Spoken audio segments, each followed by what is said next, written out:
la merde à laquelle les 3 saisons précédentes m'avaient habitué est de retour en force. Wouah. Alors, attendez-vous tout de suite à ce que je gueule. Hein. Je vous le dis tout de suite, je vais gueuler. Hein, parce que cet épisode m'a gavé, mais bien. Vous voyez, je peux pas dire que c'est le pire. Mais il se pose là, quand même, il se pose là, hein, tellement c'était du foutage de gueule, dans la continuité, dans le fait qu'ils comprennent absolument rien à ce qu'ils ont instauré, c'est extraordinaire. Voilà, ça mérite d'être reconnu rien que pour le côté rien à branler, foutage de gueule, quoi. Et ouais, le principe, c'est qu'on va revoir Zelena, donc... C'est le cadet des soucis que j'ai avec cet épisode, ça passe correctement Zelena, hein, c'est juste que par hasard on peut pas avoir une saison sans que Zelena vienne s'immiscer, évidemment, mais ouais c'est... Ah. Waouh. J'ai... Waouh. On commence, alors le flashback va être assez long, hein, ça représente une grosse partie de l'épisode qui va expliquer un petit peu comment toute la malédiction va se lancer, comment tout va se mettre en place, à peu de choses près. Et il y a énormément de trucs très très très mal exploités, très très mal fichus là-dedans. Alors on commence déjà avec la naissance de Lucie, hein, Lucie vient de naître, tout le monde est content, et c'est là que Javotte vient dire je viens vous prévenir, à son 8e anniversaire, je lancerai le sort noir et tout ira mal pour vous. Et c'est là qu'elle se fait avoir par un sort de sang. Voilà, un sort de sang qui la fige, qui la pétrifie sur place. Et comment ils ont pu avoir un sort de sang? C'est parce que, Tremen est de leur côté. Ils ont fait la trêve avec Tremen, elle est d'accord pour pas la laisser lancer ce sort noir, et il n'y a pas de problème. Je veux dire, 8 ans se passent, ça lui dérange pas, il y a la paix, Tremen, elle s'en a plus rien à foutre. Elle avait les reines, c'était censé être la grande méchante, et il y avait tout un délire autour de ces sales exactions qu'il fallait gérer avec le mauvais gouvernement en place, notamment dans l'épisode de Tiana. Et ben on s'en fout de ça, maintenant, Tremen, ça va, elle est cool. Maintenant qu'on a découvert que son passé, c'est une victime plus qu'autre chose dans son passé, alors que non, hein, non, c'est pas plus une victime qu'autre chose dans son passé. Elle s'est fait manipuler, c'est vrai, mais elle a quand même été assez proactive dans le fait de faire chier les autres. Hein. Je le dis tout de suite, donc non, non, je dis non. Si vous voulez faire des méchants qui se rachètent, je veux bien, mais faites des méchants qui se rachètent de façon acceptable, de façon crédible. Non. Vous avez passé plusieurs épisodes à dépeindre Tremen comme une garce qui gère le pouvoir dans le coin d'une poigne de fer. Vous pouvez pas dire, ah c'est bon, maintenant elle se rachète, tout va très bien.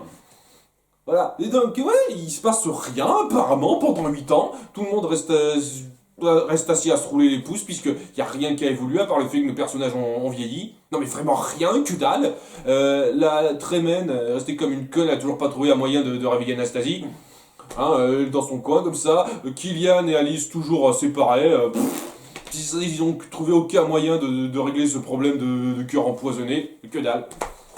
Que dalle, quoi. Ils ont fait que dalle pendant 8 ans. Ils sont restés comme des cons assis à se rouler les pouces. Voilà, c'est tout ce qu'ils ont fait. Hein. On essaye de dire vaguement que maintenant, ça fait plusieurs années qu'il y a la paix, tout et tout, avec la reine Tiana qui gouverne un petit peu, comment elle est venue au pouvoir, etc. Aucune idée. Quel pouvoir il y avait à battre en place? Vous avez dit vous-même que Tremen est censée être la tête du serpent, et non maintenant, puisque elle est libre, elle est de leur côté.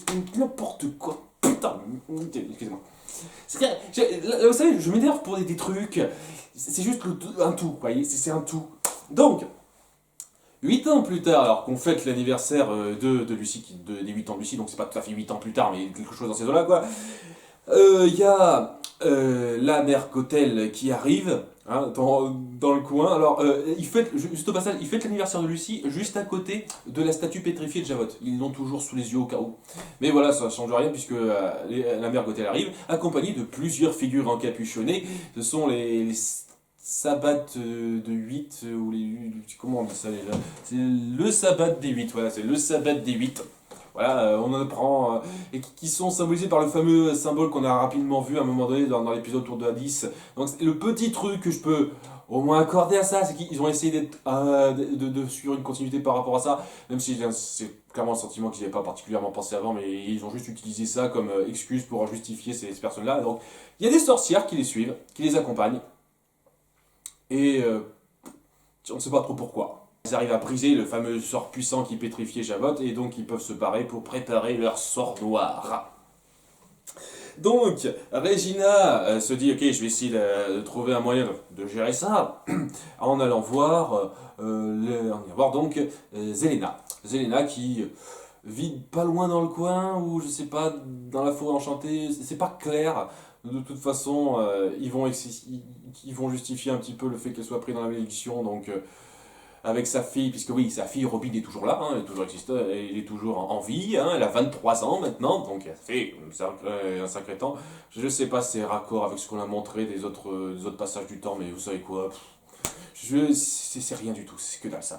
Et donc, elle est d'accord pour aller se farcir de la sorcière avec sa sœur, jouer les héroïnes et tout, hein, en laissant Robin dans son coin toute seule. Hein, Robin qui est très douée au tir à l'arc, hein, pour honorer son père.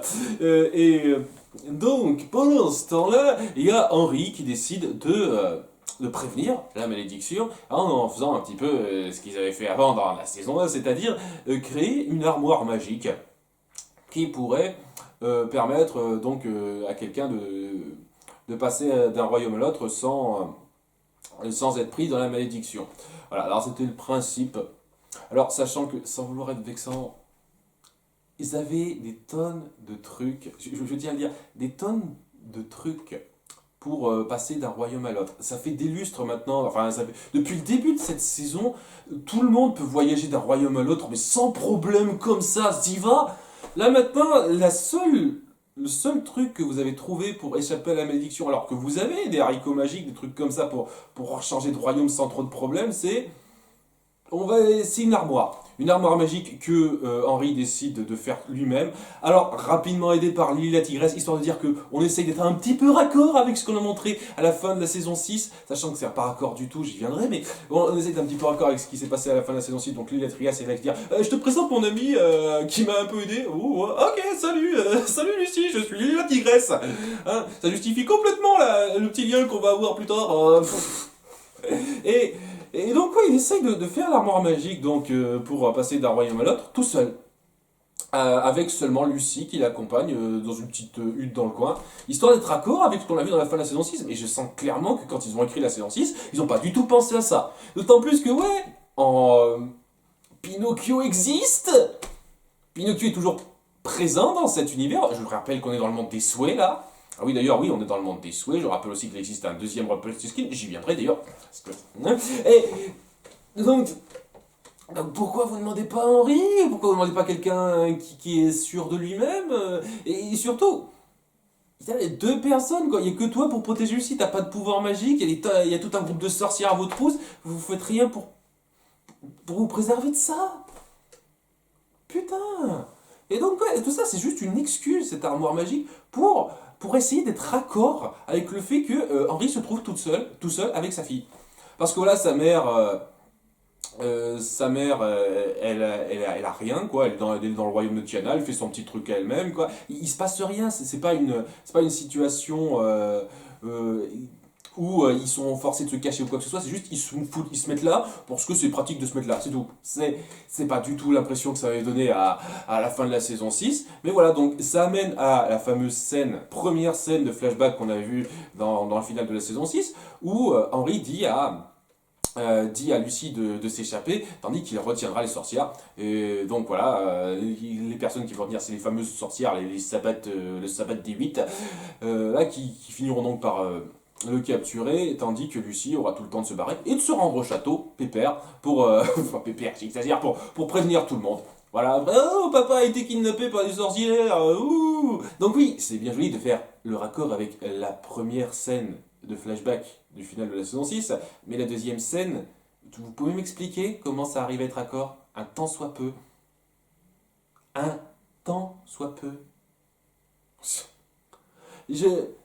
Elle vient voir Lily la tigresse. Non, mais c'est ça qui me fait vachement marrer.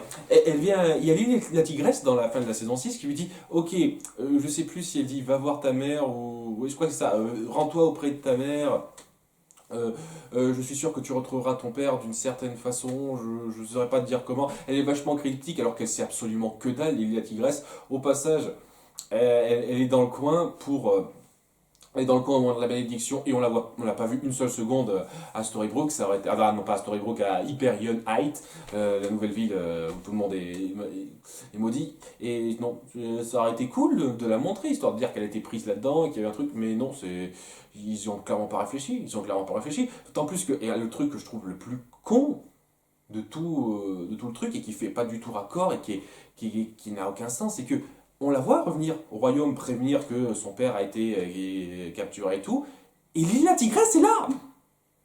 Mais non, mais elle est en réunion avec tout le monde là, comme si et elle réagit comme si elle était là pendant un petit moment, sans que Lucie, sans avoir parlé avec Lucie avant, vous voyez, sans que ce soit elle qui lui ait indiqué d'aller voir sa mère ou quoi que ce soit. Donc, vous n'avez pas du tout pensé à la continuité avec la deuxième scène de flashback. Ils ont juste rapidement vu le début du double épisode final, ils se sont dit ah tiens il y a cette scène là, il faut qu'on essaye d'être au raccord quoi, vous voyez, c'est quand même pour qu'on passe pas pour des branques et on va être raccord avec cette scène vaguement. La deuxième scène on n'a pas pensé à la regarder, merde c'est pas grave les gens y penseront pas.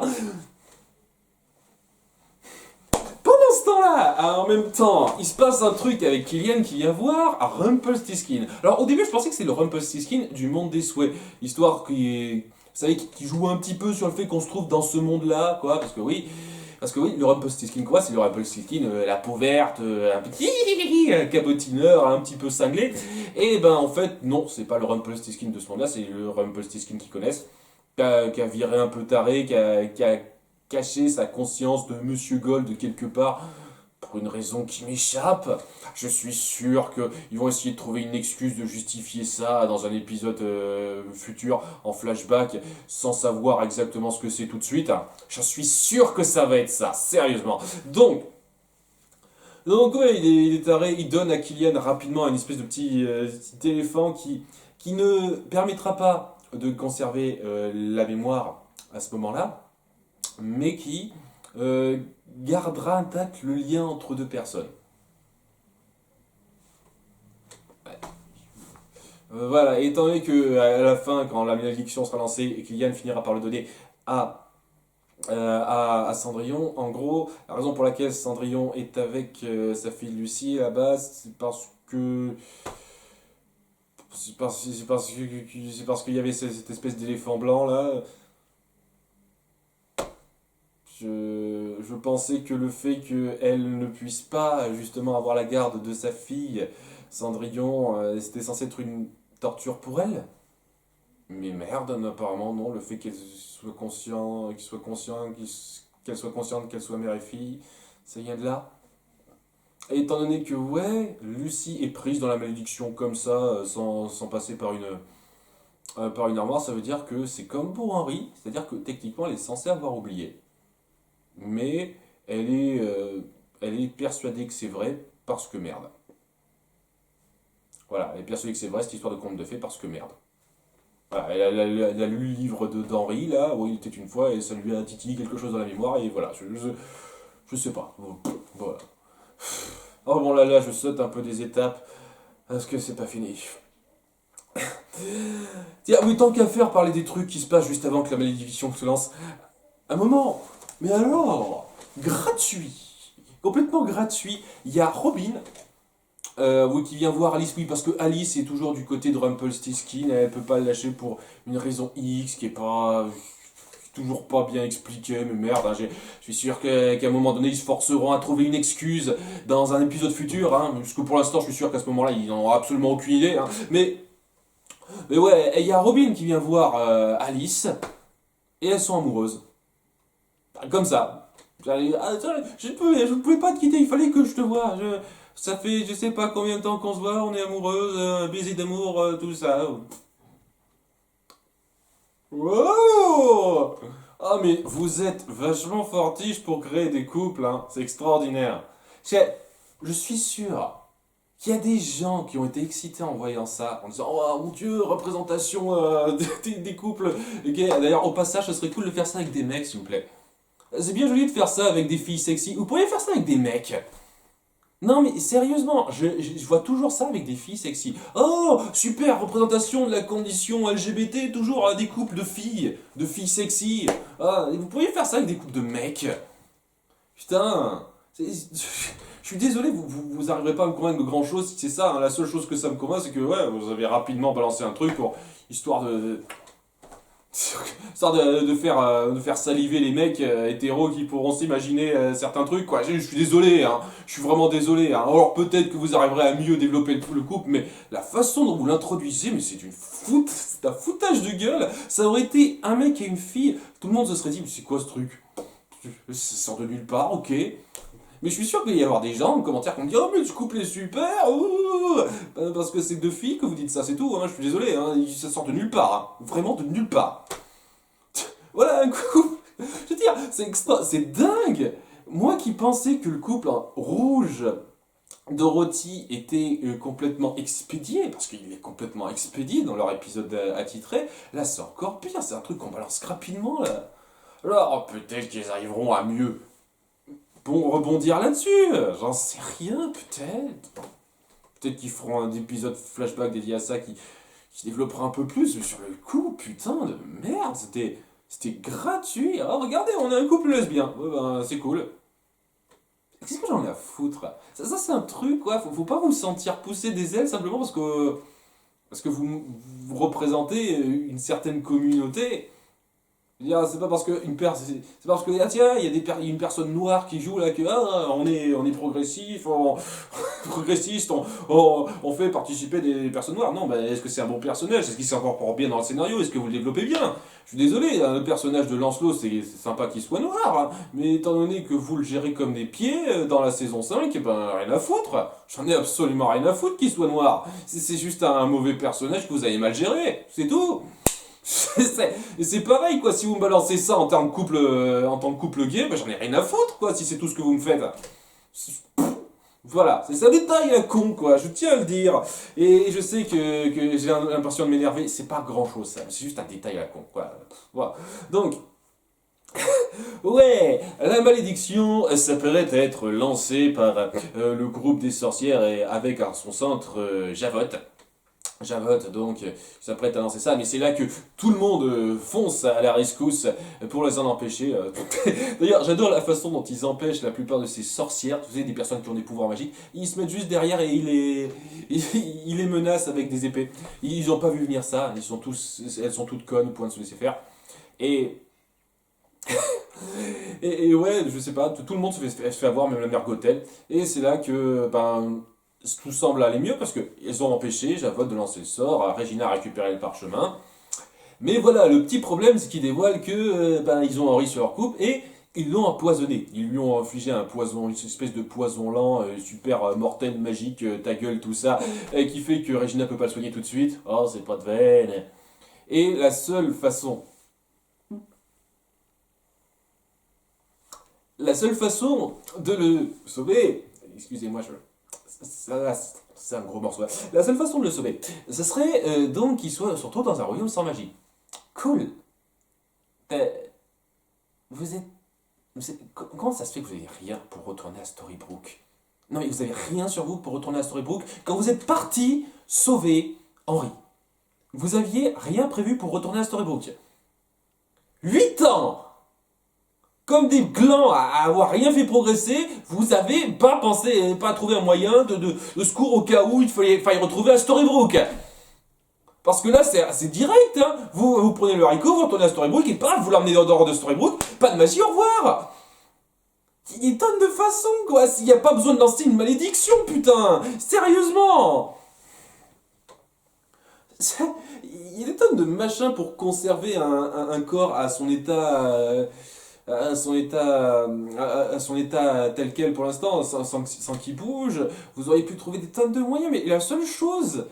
Et là maintenant, vous forcez l'histoire pour que la seule chose qui puisse sauver Henri, ce soit que la malédiction se lance. Là, c'est n'importe quoi. C'est vraiment n'importe quoi. Mais voilà, tout le monde finit par se dire merde, ouais, s'il arrivait ça à la fille que j'aime, moi aussi j'accepterais. Donc il décide de laisser Regina prendre la décision de laisser Javotte lancer son sort noir. Ouais.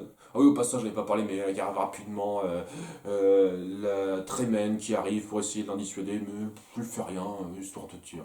Voilà. Et donc elle lance son sort. Euh, Ah oui, alors. Ah oui, les détails, le détail, le détail. Lance son sort et ce qui lui manquait en gros, c'est le sang de Regina. Ouais, dernier ingrédient pour lancer son sort, c'est le sang de Regina. Alors, ils ont donné une explication à la con, j'ai pas bien compris, mais il y a un truc, il y a des détails à la con, je sais pas. Éclairez-moi si je me trompe, mais pour lancer un sort noir, il faudrait pas arracher le cœur d'une personne qu'on aime le plus. Il me semblait que c'était une prérogative assez importante pour lancer un sort noir et c'était la raison pour laquelle c'est pas un truc qu'on pouvait faire facilement. Parce que j'ai pas vu faire ça. J'ai pas vu Javotte arracher le cœur de la personne qu'elle aimait le plus. Non. J'ai pas vu. Donc, est-ce que vous pourriez arrêter de vous foutre de ma gueule? C'est un détail vachement important dans la saison 1, la saison 3, toutes les fois où c'est lancé, même dans la saison 4, malgré tout le mal que je pense de la saison 4, ou 5, je sais plus. Non, c'est saison 5, oui, c'est malgré tout le mal que je pense de la saison 5, et ben vous savez quoi? Ils ont essayé d'être un peu raccord avec ça. De façon très foutage de gueule, mais ils ont essayé d'être un peu raccord avec ça. Là, on dit juste, oh ben non. Il faut le sang de Regina parce qu'elle a perdu le cœur de la famille de la personne qui aime, une connerie comme ça. Ils ont essayé de justifier vaguement ça, mais ça n'a aucun sens. Il faut arracher le cœur de la personne qu'on aime le plus quand on veut lancer la malédiction. Point. Il n'y a pas à tortiller du cul, c'est ça. Non, non, arrêtez de vous foutre de ma gueule. Arrêtez de vous foutre de ma gueule. N'importe quoi. C'est extraordinaire pour une saison qui reprend le principe de base de la première de ne pas avoir respecté ce détail.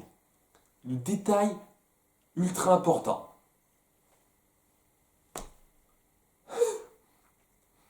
Donc ce flashback est à chier. Voilà, ça essaye vaguement de faire le lien avec des trucs qu'on a vus, mais très mal. Ça crache sur énormément de continuité par rapport à ce qu'on a vu au début de la saison et par rapport à ce qu'on a vu dans les saisons précédentes. C'est de la merde. Ce flashback, c'est de la merde. Et ce qui se passe dans le présent, c'est un chouïa mieux, mais c'est pas extraordinaire non plus, je vous le dis tout de suite. Donc Regina et Henry se trouvent à San Francisco pour trouver de l'aide auprès de la personne en question dont Regina avait fait mention. Et je me suis trompé, ça n'a rien à voir avec Maléfique, c'est Zelena. Bon alors moi, excusez-moi de m'être laissé prendre là-dedans. Moi, quand elle a dit c'est une personne qui ne m'aime pas, qui a une dent contre moi je pensais que c'était une personne qui avait réellement une dent contre elle, pas une personne qui avait une dent contre elle de façon faussée, puisque Zelena elle aussi était prise dans la malédiction. Et donc ouais, elle a une fausse histoire avec elle, comme quoi, à cause des conseils de Regina, sa fille, elle a quitté pour ne pas faire d'études. Voilà, c'est histoire de créer un faux lien. Je comprends pas pourquoi ils se sont fait chier à nous faire tout un pataquès là-dessus. Le truc le plus con là-dedans, c'est le fait que Henry sert absolument à rien. Je veux dire quoi, il sert absolument à rien dans les retrouvailles entre Zelena et Regina. Et peu de temps après, il reçoit le coup de fil de Hyperion Height pour lui dire que Lucie est malade et qu'il faut qu'il y retourne vite. Donc il y retourne seul et Regina lui dit c'est bon, je vais te rejoindre dans pas longtemps. Donc il a servi absolument à rien. C'était bien la peine qu'il l'accompagne. Vraiment bien la peine. Voilà. Mais le truc le plus. le plus discutable là-dedans, c'est que voilà, Regina n'est pas venue pour essayer de se réconcilier avec cette fausse personne. Elle veut lui rendre la mémoire et pour ça elle a une potion. J'imagine que c'est la potion qu'elle a reprise de ce qui lui avait rendu la mémoire elle aussi. Et elle veut l'utiliser pour rendre la mémoire à Zelena. Ok, une chose, parce que... donc, elle a une potion, quoi. Elle a une potion pour rendre la mémoire. C'est que sur Zelena qu'elle compte s'en servir, en fait. Tu pouvais facilement, mais alors, facilement, faire boire ça à Cendrillon, à Tiana, à Henri, à Kylian, pour qu'il soit de ton côté, tu sais, un truc comme ça, non. J'ai dit non, je vais pas le faire. J'ai juste utilisé ça sur Zelena. Et j'en sais rien, je trouve ça légèrement débile, je vous le cache pas. Elle qui essayait d'avoir des alliés là-dedans et qui n'a rien fait pour ça. Alors qu'elle avait la potion pour leur rendre la mémoire. C'est... Excusez-moi, je trouve ça d'une débilité profonde. Waouh! Tu pouvais pas demander l'aide des autres avant. Tu pouvais facilement redonner sa mémoire à Henri pour qu'il te suive bien. Tu pouvais facilement redonner ses souvenirs je ne comprends pas, putain. Putain, mais comment? Comment vous pouvez rendre vos personnages aussi cons? Bordel de merde! Oh! Oh, punaise, Non, mais ça me fait mal. Cet épisode me fait mal, quoi. C'est extraordinaire. Ouais, donc ça marche sur Zelena, elle se rappelle tout, mais essaye de créer un pseudo-drame de merde, comme quoi. Oh, mais attends, tu sais que je me suis quand même fait une vie en tant que cette nouvelle personnalité, quoi, et je m'apprête à me marier, c'est un petit bien, tout ça, tout ça. Bon, je vais quand même t'aider, hein, mais j'ai quand même une vie à reprendre après, je m'en fous, mais qu'est-ce que j'en ai à branler? Attends, surtout la façon dont ils le mettent en scène, quoi. Alors, à la limite, qu'elle dise rapidement, ouais, c'est bon, je me suis fait une vie quand même avec cette nouvelle personnalité et j'aimerais quand même la poursuivre. Je trouve que c'est foutage de gueule, quoi. T'as vécu un mensonge pendant une grande partie de ta vie et tu te dis, ok, quoi, je fais avec. J'ai toujours trouvé ça, que c'était de la fuite éhontée. Après, bon, pour Zelena, j'imagine que, étant donné qu'elle a jamais Enfin, si, elle a connu rapidement l'amour, mais c'était pas un amour plutôt destructeur. Et ouais, j'imagine que c'est acceptable, mais la façon dont c'est mis en scène, comme quoi, ouais, elle hésite un petit peu à aider Regina d'abord, mais elle finit par accepter, parce que ouais, il faut être une héroïne, tout ça, tu veux dire, qu'est-ce qu'on en a à foutre? Vous pouvez juste dire, c'est bon, je me suis casé, une fois qu'on aura réglé ce problème, je reviendrai avec la personne avec qui je me suis fait une vie et tout, et ok, vas-y. Qu'est-ce que... Qu'est-ce que j'en ai à foutre de créer ce drame de merde comme quoi, oh, est-ce qu'elle veut vraiment l'aider ou pas? Waouh! Donc ouais, pendant tout ce délire, on a Henri qui est revenu à l'hôpital. Ouais, parce que ouais, il lui faut 5 ans à Regina pour, pour faire boire quelque chose à Selena, c'est extraordinaire. Oui, parce que oui, le retour, il s'est pas fait en 3 secondes. Hein. Elle a mis vraiment le temps, Regina, pour lui faire boire son whisky à Selena.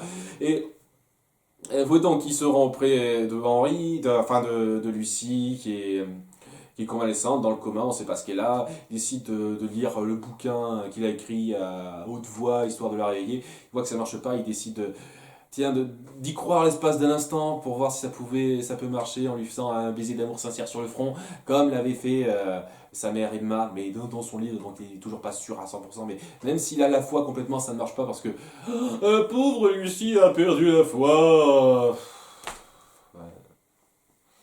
Donc ouais, ça marche pas. Ouais, il a perdu la foi de façon complètement grossière à nouveau, mais bon, ça c'est que dalle par rapport au reste. Donc ouais, à la fin, alors que Zelena et Regina apprennent ça, se disent ouais, on est dans un sacré pétain parce que il y a deux choix. Soit on réveille la ville et à ce moment-là, Henri sera repris par son poison et mourra, alors que vous pourriez facilement le sortir de la ville, là où il n'y a pas de magie. Soit soit c'est Lucie soit on laisse faire et c'est Lucie qui meurt. Voilà, donc oui, au passage, parce qu'il y a tellement de conneries, j'ai fait passer dans ma tête et des fois il y en a que je saute là, j'en parle. Ils disent qu'il n'y a pas de magie à Hyperion Height, il y en a. Mais genre, il y en a, la magie. Et c'est pour ça que la mère Gothel a pu faire cette espèce de potion en faisant pousser une fleur hyper rapidement. C'est pour ça qu'on voit à un moment donné Anastasie qui a des pouvoirs magiques. Ah oui, parce qu'on va parler d'Anastasie dans pas longtemps. Il y a des trucs magiques qui se sont passés là. Pas beaucoup, mais quelques-uns. Donc, vous pouvez arrêter de dire des conneries. Si, tout votre dilemme sur le fait qu'on ne peut pas briser la malédiction comme ça, parce qu'il y a cet enjeu de vie ou de mort, ben, vous auriez pu être raccord, penser à l'avance, en faisant en sorte que personne réellement ne puisse faire de la magie. Logique. Vous savez, le truc de base quand on prévoit une histoire un petit peu à l'avance, là. Votre dilemme de fan n'a aucun poids. Étant donné que, d'une part, à nouveau, on pourrait facilement faire sortir Henri de la ville et tomber là où il n'y a plus de magie, et donc il n'y a pas de problème. Une connerie déjà. Et surtout, Parce qu'il y a de la magie dans cette ville. Hein, il n'y en a pas beaucoup, mais il y en a un petit peu. Seulement voilà, que c'est censé être un poison en plus. Un poison, je précise, que c'est un truc qu'on a vu dans la saison 2, que ça marche même en dehors, dans les villes où il n'y a pas de magie, quoi. Lorsque Crochet a utilisé un poison contre Rumpelstiltskin dans la saison 2, bah, ça marchait très bien en dehors de Storybrooke. Mais là, non, c'est pas un poison du même genre, c'est magique. Merde, voilà. J'en peux plus, quoi. Donc, oui, il y a cette sous-intrigue autour d'Henri. Oh, c'est triste, hein, il peut pas réveiller sa fille adorée, tout ça. Et où, en même temps, en parallèle, on a donc Anastasie qui s'est réveillée. Et apparemment, maintenant, Truman est plutôt sympathique. Voilà, elle a voulu faire de la vie des autres un enfer et tout, mais maintenant c'est plus une gentille qu'autre chose, puisque maintenant qu'elle a récupéré sa fille, tout va très bien, pas de problème. D'ailleurs, apparemment, on va à peine jouer sur le fait qu'elle a fait des trucs horribles pour la retrouver, hein, vraiment, hein, en tout cas pour l'instant, j'ai l'impression que c'est mal parti pour. Et donc, oui, Rumpelstiltskin arrive pour lui dire que ouais, je recherche le gardien, il se peut que cette fille soit le gardien, étant donné que Gothel l'a voulu. Et donc, il lui fait passer des tests. Voilà, parce que Anastasie a des super méga pouvoirs magiques de ouf, gudin, qui a des marques des autres. Dont elle n'a pas du tout fait preuve dans le flashback de l'épisode précédent. Je veux dire, elle a grandi tout à fait normalement, sans utiliser de magie. Mais là, maintenant, elle a des super pouvoirs magiques qu'elle a du mal à contrôler. D'ailleurs, j'en parle rapidement parce que. Oh, tous ces trucs qui viennent dans la tête là, il y a Javot dans le petit flashback centré sur Regina dans l'épisode 6. Ouais, épisode 6. Où on avait appris que elle était donc douée, enfin, elle avait en elle de la magie, mais sa mère a jamais voulu qu'elle en fasse quand elle était petite. Et j'ai jamais compris le délire parce que bah, sa mère, elle a pas pu l'interdire de grand chose vu qu'elle n'a pas connu sa mère. Voilà, sa mère, c'était réponse. Pendant 6 ans, elle était enfermée, et donc pendant une grande partie de son enfance, elle n'a pas connu sa mère. Donc sa mère lui a pas interdit de quoi que ce soit. Donc, donc ouais, à nouveau, hein, on sent que vous avez bien réfléchi, les gars. Vraiment. Donc ouais, le petit détail à la con là, ça c'est plus par rapport à l'épisode précédent que maintenant, mais c'est histoire de dire. Mais ouais, donc Anastasie a des super méga pouvoirs magiques d'élus, tout ça, gardien et tout, et puissance, etc. Et donc Rumple essaye de la tester, et donc elle a du mal à contrôler ses pouvoirs maintenant, ils sont trop puissants. Voilà, c'est ça, c'est nouveau, ça vient de sortir, ça je... Et c'est à ce moment-là que la mère Gothel arrive pour les attaquer et donc ça, tout le monde est un petit peu envoyé valdinguer parce que elle panique complètement, Anastasie. Et c'est là qu'elle tombe sur Javot qui lui fait le coup, dit ah c'est bon, je suis avec toi, ma maman m'en a parlé, je viens pour t'aider. Oui, parce que sa mère lui a pas parlé du fait que Javot était une méchante, etc. On lui a rien dit, Anastasie, quoi. On la prévient de rien. Oh, on te fait des tests, on t'expliquera plus tard. Bah, c'est ça. Donc ouais, elle se fait avoir comme une pécasse, Anastasie, et est attirée vers un endroit où Jabot essaie de lui piquer ses pouvoirs grâce à des bracelets spéciaux que la mère Gothel a fait. Seulement voilà, les bracelets spéciaux, et ça ne marche pas dans le sens et qu'escomptait Jabot, ça fait le contraire. C'est Anastasie qui reçoit tous les pouvoirs de Jabot. Et quand elle reçoit tous les pouvoirs de Jabot, ben, malgré le fait que c'est censé être une situation un peu stressante, elle sait pas ce qui se passe, il y a cette femme, Gothel, qu'elle connaît pas, qui la en joue, bah elle panique pas trop là, ça va, elle sait à peu près gérer ses pouvoirs, il n'y a pas de problème. Je dis ça comme ça, et donc voilà, Javot a été trahi, et maintenant, j'ai le sentiment que vous allez essayer de nous faire une espèce de rédemption de personnage. Déjà que la rédemption de Lady Tremaine, si on peut appeler ça une rédemption, c'était de la merde. Là, ça va être encore plus à chier. Parce que voilà, elle est balancée dans un puits, Javotte, et ça lui fait pas grand chose. Genre, il y a bien facilement, il y avait bien facilement 4 ou 5 mètres, hein, du peu que j'ai vu. Ouais, là, elle a à peine mal, quoi. Je sais pas, en tout cas, elle joue pas comme si ça lui avait cassé le dos ou quoi que ce soit. Hein. Et donc, ouais, elle est avec sa mère, Tremaine, enfermée en même temps. Voilà, elle a pas voulu les tuer alors qu'elle avait plus besoin d'elle, parce que. Et à ce moment-là, elle l'emmène voir espèces de figures encapuchonnées, donc ces sorcières, qui ne sont pas présentes ce coup-ci. Elles étaient présentes dans le flashback, mais plus là pour une raison X. Pour une raison X. Et si, pour une raison X, je vois pas pourquoi Javot aurait pas suivi ses conseils pour les maintenir hors de la malédiction, leur faire comprendre qui elles sont vraiment, ces sorcières, dans le flashback. Donc, ouais, pas compris ça. Vraiment pas. Et donc, ouais, donc ces capuches vides, il va falloir les remplir et trouver donc le fameux Sagat des 8. Ouais, suspense. Ah oui, et puis il y a aussi rapidement Kylian et Alice qui sont un peu sur le coup. Ils remarquent, ah, il y a le fameux symbole qu'on a déjà vu avant, ah, il est là. Et donc, histoire de dire qu'ils ont un rôle. Voilà, c'est. Mais c'était pas fameux, non. Vraiment, vraiment pas fameux. Je vous cache pas que même si j'avais quelques problèmes, ne serait-ce qu'avec les nouveaux persos que vous introduisiez et certains détails, jusqu'à présent, même en comptant l'épisode précédent qui était limite, mais qui arrivait à être acceptable par rapport à ce que ça donnait à la fin, ça partait quand même sur un assez bon pied. Pas aussi bon que les 3 premières saisons, mais quand même pas mal. Et là, non, quoi, c'est vraiment mes soufflets qui retombent, mais bien là. Parce que cet épisode est à chier. Waouh. Je me suis rarement senti autant insulté. Autant insulté dans la façon dont on gère une histoire, une continuité, que dans cet épisode.